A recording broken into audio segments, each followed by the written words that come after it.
यही बात द्रौपदी जी ने कहा था कि मैं शयनेंद्री तो बनूंगी, सेविका बनूंगी, पर ध्यान रखना कभी ऐसा कोई आदेश मत कर देना जो हमारे पातिव्रत धर्म के खिलाफ हो। नहीं तो हमारे 5 ऐसे अव्यक्त देवता हैं कि अगर किसी ने भी नजर की तो मारा जाएगा, दूसरा कोई उपाय नहीं। उनकी समझ में नहीं आया। विराट की जो रानी थी, उनका भाई था कीचक, वो बड़ा बलवान और सेनापति था, उसी से विराट का राज्य चलता था। एक दिन वो अपनी बहन से मिलने के लिए आया तो द्रौपदी जी को देखा, उनका ऐसी दासी तुम्हारे महल में। द्रौपदी जी कोई स्त्री से प्रकट नहीं थी, तो साक्षात यज्ञ से प्रकट हुई देवी थी। बहन से कहा इसे सेवा में भेजो हमारे पास। उन्होंने कहा नहीं भाई, ये सेवा में नहीं आ सकती। तो उन्होंने कहा क्या उत्तर दिया, विराट नगर का अस्तित्व मेरे से है और था ही इतना बलवान, उसी से रक्षा दो। कल हमारी सेवा में भेजा जाए इस शैलेंद्री को। द्रौपदी ने हाथ जोड़कर कहा आप ऐसी गलती मत कर देना।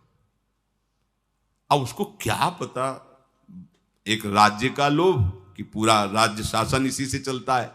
नाम मात्र के विराट महाराज राजा है, सेनापति होते हुए भी पूरा शासन वही रखता था, और भाई भी है। तो उनका तुम्हें जाना होगा, हमारी आज्ञा का पालन करना होगा, आखिरकार तुम दासी ही हो। तो उनका हमने नियम लिया था कभी किसी की जूठन नहीं खाना, और नियम लिया था कभी किसी पुरुष की सेवा में नहीं भेजना। आप देख लो फिर महारानी। और कहा तुम हमें बातें मत बनाओ, हमारी आज्ञा है। ठीक, परिणाम आपको पता है, हमने बताया था 5 हमारे ऐसे देवता हैं जो फिर जिंदा नहीं छोड़ेंगे तुम्हारे भाई को, और वो तू जा। वो ऐसी समझ है। कीचक ने जे ही देखा, द्रौपदी प्रवीण थी, वो कामाशक्त होकर के द्रौपदी के प्रति, द्रौपदी जी ने कहा अभी तो मैं बहुत कम समय के लिए सेवा में आई हूं, अभी तो आप मुझे जाने दीजिए, फिर आपसे बैठकर बात करेंगे। किसी तरह बचना था हमको, कहीं प्रकाशित ना हो जाए ऐसा। और वो तो मदांध द्रौपदी जी वहां से भागी। सोचा कि सभा में महाराज युधिष्ठिर बैठे रहते थे विराट के पास, वो शायद रक्षा कर ले। महाराज रक्षा कीजिए, वो युधिष्ठिर को संबोधन कर रहे। विराट को लगा अब विराट बोल कैसे सकता है, वो सेनापति है, बलवान है और शाला भी। एक लात सभा में मारी, द्रौपदी जी गिर पड़ी। युधिष्ठिर जी ने कहा बस। विराट से कहा धर्म विरुद्ध आचरण सभा में हो रहा है, बस सावधान। विराट ने हाथ जोड़ा, कीचक से कहा सभा में वापस।